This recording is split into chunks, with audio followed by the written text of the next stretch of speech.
জন্য সকল ভিউয়ার্সদেরকে জানাচ্ছি অসংখ্য ধন্যবাদ এবং স্বাগতম।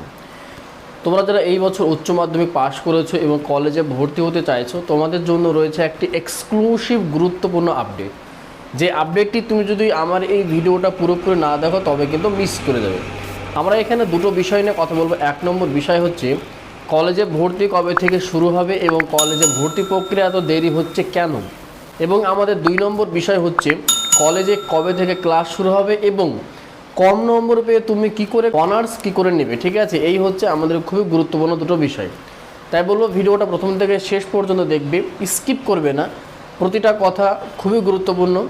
চ্যানেলে নতুন হলে অবশ্যই ভিডিওটা লাইক করবে, চ্যানেলটা সাবস্ক্রাইব করবে এবং কমেন্টে তোমার মতামত জানাতে একদমই ভুল করবে না। এই বছর আমরা জানি ইতিমধ্যে উচ্চ মাধ্যমিক পরীক্ষা এবং রেজাল্টও অ্যাডভান্স হয়ে গেছে, তারপরেও কিন্তু কলেজে অ্যাডমিশন প্রক্রিয়াটা শুরু হয়নি। তো কলেজে কবে থেকে অ্যাডমিশন প্রক্রিয়াটা শুরু হবে?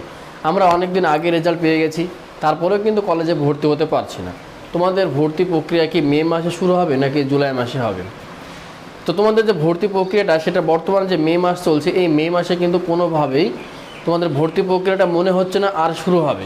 কারণ সেন্ট্রালাইজ যে এবছরে কলেজে ভর্তির জন্য যে সেন্ট্রালাইজ অ্যাপ্লিকেশনটা হওয়ার কথা, সেন্ট্রালাইজ অ্যাপটা সেন্ট্রালাইজ লিঙ্ক অ্যাক্টিভ হওয়ার কথা কলেজে ভর্তির জন্য, সেইটা কিন্তু এখন পর্যন্ত সম্ভব হয়ে ওঠেনি।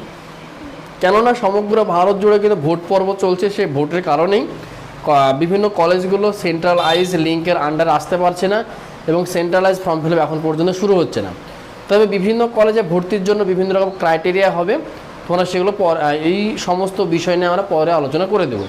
সুতরাং মে মাসে তোমরা ভর্তি হতে পারছো না এবং জুন মাসের ফার্স্ট উইকে ভোটের রেজাল্ট রয়েছে। ভোটের রেজাল্টের পরে অর্থাৎ ফার্স্ট উইকে 5-6 তারিখ থেকে কিন্তু বিভিন্ন কলেজে ফর্ম ফিল আপ শুরু হয়ে যাবে অ্যাডমিশনের জন্য, এবং তোমরা মে মাস থেকে কিন্তু কলেজে অ্যাডমিশনের জন্য ফর্ম ফিল আপটা করতে পারবে। এবং তোমাদের ক্লাস কবে থেকে শুরু হবে? যারা কলেজে উচ্চ মাধ্যমিক পাশ করে কলেজে ভর্তি হবে তোমাদের কিন্তু ক্লাস শুরু হবে আগস্ট মাসে। ঠিক আছে, জুন মাসে কিন্তু কোনো রকম ক্লাস শুরু হবে না, আগস্ট মাসে তোমাদের ক্লাসটা শুরু হয়ে যাবে এবং ইউজিসির নিয়ম অনুসারে তোমাদের 1 তারিখ থেকে কিন্তু ক্লাস শুরু করতে হবে, এটা ইউজিসি ইতিমধ্যে বলে দিয়েছে। এবার বলবো তোমরা যারা কম নম্বর পেয়ে অনার্স নিতে পারবে। অনার্স নেওয়ার জন্য কিন্তু তোমার অন্ততপক্ষে 60% নম্বর থাকাটা জরুরি। কিন্তু কেউ যদি 40% বা 50% নম্বর পেয়ে ভাবো অনার্স নেব, তাহলে কিন্তু সে নিতে পারবে। তাহলে কী করে নিতে পারবে? ব্যাপার হচ্ছে তোমাকে একটা বা দুটো কলেজে ফর্ম ফিল আপ করলে চলবে না। তুমি যেটাতে অনার্স নাও না কেন, তোমাকে অনার্স নেওয়ার জন্য অন্ততপক্ষে তোমার আশেপাশে যত কলেজ রয়েছে, হ্যাঁ আমার আশেপাশে যেমন মোটামুটি 7 থেকে 8খানা কলেজ রয়েছে, Domkal college, Islampur college, Baharampur KN college বা Krishnanath university, Murshidabad university, Jalangi Mahavidyalaya, Karimpur Pannadevi college, Betai college, এইরকম অনেকগুলো কলেজ রয়েছে। তো তোমাদের আশেপাশে যত কলেজ থাকবে প্রতিটা কলেজে কিন্তু তোমরা ভর্তির জন্য অ্যাপ্লাই করবে। হয়তো কোনো না কোনো একটা কলেজে তুমি সুন্দরভাবে চান্স পেয়ে যাবে এবং সেই কলেজেই তুমি তোমার পড়াশোনাটা চালিয়ে যেতে পারবে। তো এইরকমভাবে তুমি অনেকগুলো কলেজে ফর্ম ফিল আপ করে তুমি তোমার অনার্স সাবজেক্টটা পেতে পারো। ঠিক আছে, সুতরাং যারা কম নম্বর পেয়েছো তাদেরও ভয় পাওয়ার কিচ্ছু নেই, তোমরাও কলেজে ফর্ম ফিল আপ করবে। কলেজে যখন থেকে ভর্তি শুরু হবে এবং তোমরা অনার্স পেয়ে যাবে।